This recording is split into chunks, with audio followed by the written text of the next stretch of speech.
In this example, we will see again how to use geometry to solve normal and shear strains. Okay, the rectangular plate is subjected to deformation shown by the dashed line. So assume that A equals 700 millimeter, delta X equals 2, and delta Y equals 1.5 millimeter. Then step A and B, we determine the normal strain epsilon X, epsilon Y, epsilon N, and epsilon T. Then steps C and D, we're looking for shear strains, gamma XY, gamma NT, right? NT right here, right at point A.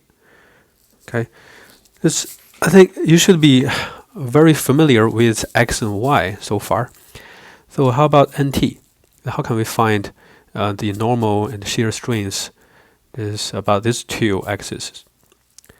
Okay, just realize that after deformation, before deformation, the N, it's just the diagonal line of the square. We have two squares, and NT are the diagonal lines of them, respectively. Right, so we have the AB here. So if you want to find, this is the N, right? If you want to find the normal strain along N direction, you just need to find AB prime here, right? AB prime, this is N prime. So T prime will be the same, right? So how about the shear strain? Shear strain, as noted here, so before deformation, the angle between NT is here, pi over 2. After deformation, it will be here, right? So this is the beta NT. I just use alpha or pi over 2 minus beta NT, so you will get the the shear strain gamma NT at point A. Right? Those are the overall strategy to solve all of these 4 steps. Let's go through them one by one. Okay, let's look at the first step A. Okay, determine the normal strain epsilon X and epsilon Y. So this should be easy enough. So epsilon X can be calculated as delta X over Lx. Right? So what is delta X? Along X direction, this rectangle has been elongated by 2 times delta X. Right? This is 2 delta X over Lx is 2 times A. Right? 2 times A. So here we have 2 times 2 over 2 times 700.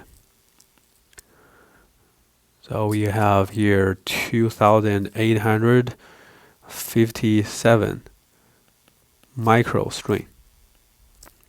Right? Then how about epsilon Y? Epsilon Y just equals delta Y over Ly. Right? This time the sides along Y direction has become smaller, right? So smaller by delta Y. Delta Y over Ly will still be A, right? The original side will be A. So delta Y is 1.5 over 700. Right, that is 2,143 micro strain. Correct? No, we missed something, right? we missed something. We missed a negative sign. Negative sign from here, right? It's delta Y is negative because the sides have become smaller, right? Then we have negative sign here and negative sign here. Okay, step B. Determine the normal strain along N and T directions. Right? So they should be the same, right? They should be the same because of the symmetry. So you just need to solve one of them, then you can get the other one. It will be the same as it. So we can cut half of the shape. We can cut it from here and then leave only half of it. We just focus on the red part, the red half, so that we can solve the epsilon n. Okay, the epsilon n can be calculated from ln prime minus ln over ln. Right here, the ln is just AB, right? This is equals AB prime minus AB over AB, right? So we just need to find AB and AB prime. So what is AB? AB equals, this is a diagonal of a square, right? So this will be just a square root a square plus a square. A is 700, so this will be 989.95 millimeter. Then how about AB prime? AB prime. So AB prime, we can find it out from this triangle. Right. Here we have this length. It's A plus delta x. And the length here is A minus delta y. Okay.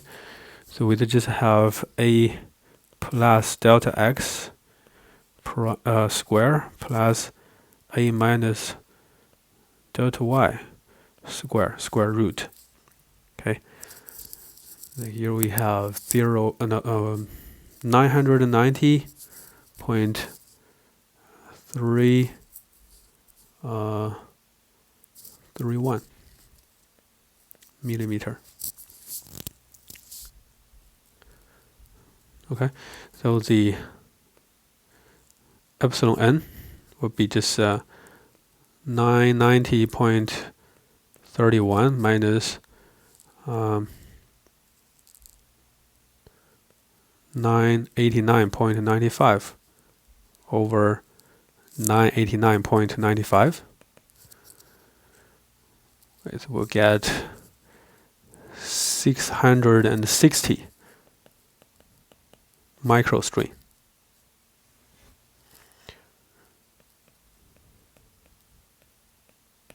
Okay, and you should realize that it equals epsilon t. Okay, these two will be the same because of the symmetry. Then let's look at the shear strings and step C. Step C, we're calculating gamma xy at point A. Point A is here, right? Before deformation, the angle between x and y is just pi over 2. How about after deformation? Still pi over 2, right? So nothing changed. It means what? It means that gamma xy equals 0. Okay. Step D, determine the shear strain gamma nt at point A.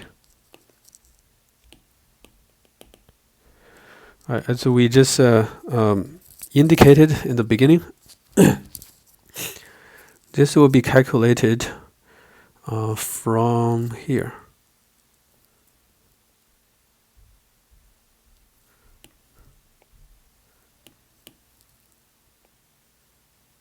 Right, from here. The original angle is pi over 2, and after that, this is larger than pi over 2. But because of the symmetry, again, we can cut half of it, then we can focus on the other half. We calculate this angle and double it, then we can get the result. Right. So let's cut this half and look at and focus on the red half only. Okay, in the red half, the angle, the half angle before deformation is here. Right, it's a pi over 4. After deformation is here. After deformation is right here. And we can call it a beta. And we can find out this beta from this triangle. From this triangle. So our half gamma nt can be calculated as pi over 4 minus beta, right? And in this red colored triangle, we can find out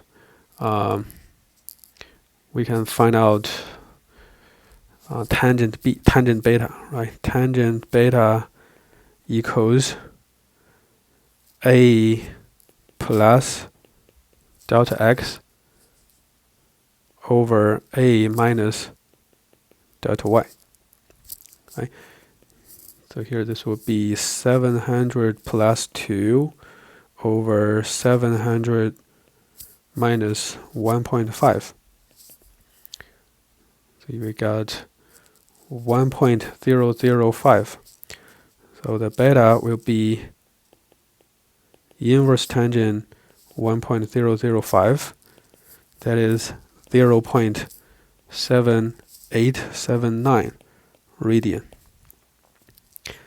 Okay, then half of gamma nt will be pi over 4 minus 0.7879, and that is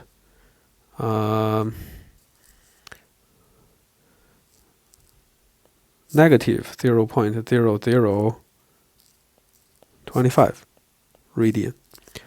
So gamma nt will be 2 times that, negative 0.005 radian, or negative 5,000 microradian.